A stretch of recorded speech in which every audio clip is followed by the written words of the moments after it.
much of our sessions practicing words such as go, stop, fast, and slow while swinging. I loved modeling the word fast on Oliver's device and pushing him as high as I could. Oliver would squeal and throw his head back in laughter, savoring every second of the increased speed. It was impossible for anyone to watch him without smiling. His pure joy lit up the entire room. Oliver tapped one of the 60 icons on his tablet, which opened a new page of word choices. He traced the brightly colored rows with his index finger before pausing over a single square. When Oliver pressed it, the synthesized voice said, "Rice." "Rice?" I paused. Oliver and I were in the middle of a gym, not a kitchen. Rice was about the last thing I expected him to say. "Eat rice at lunch?" I asked. After I said each word, I pushed the corresponding button on his tablet. The best way for Oliver to learn how to use his talker was to see other people using it as well. Oliver grunted and kicked his legs in frustration. That was not what he was trying to say. I glanced at my watch. 4:35. "Maybe you want rice for dinner after therapy," I said. Eat rice?" Oliver swatted my hand away, then repeated himself. "Rice, rice." Oliver said rice in our session last week too, but I did not really think anything of it. Since there was no rice around, I chalked it up to Oliver exploring new vocabulary. He had only had this communication device for a few months, and it can take a while before kids start using words intentionally on their own. They need time to explore words and to see and hear their communication system in use before they can be expected to talk with it.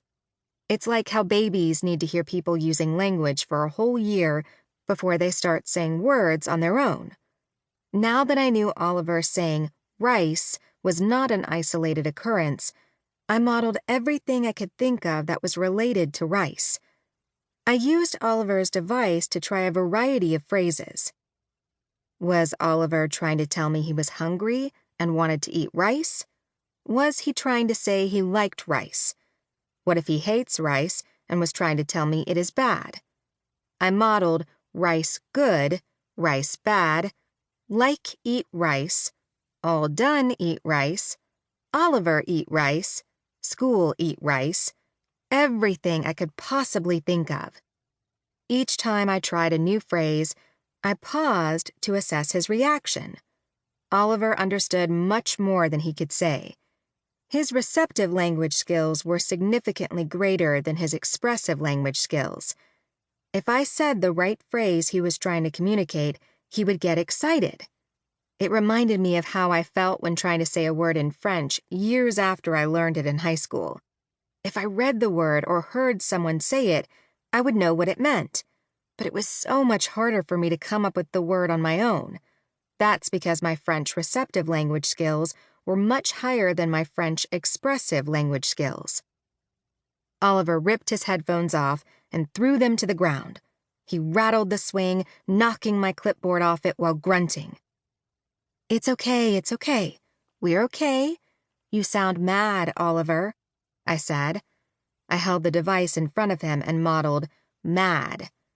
I needed to redirect him before things got worse.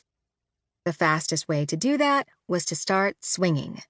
No matter what was going on, Oliver always loved to swing. This is true for a lot of children with autism. The rocking motion helped regulate his sensory system. Within a minute of using all my body weight to propel Oliver as high as possible, he returned to his giggly self. I fixed the situation for now so we could salvage our session, but did not truly solve the problem. Why is Oliver saying rice? And why is Oliver getting so mad when I tried talking about rice? Oliver was one of the many children on my caseload learning how to use a communication device to talk. Communication devices are a form of augmentative and alternative communication, AAC. AAC is a fantastic tool that gives people with severe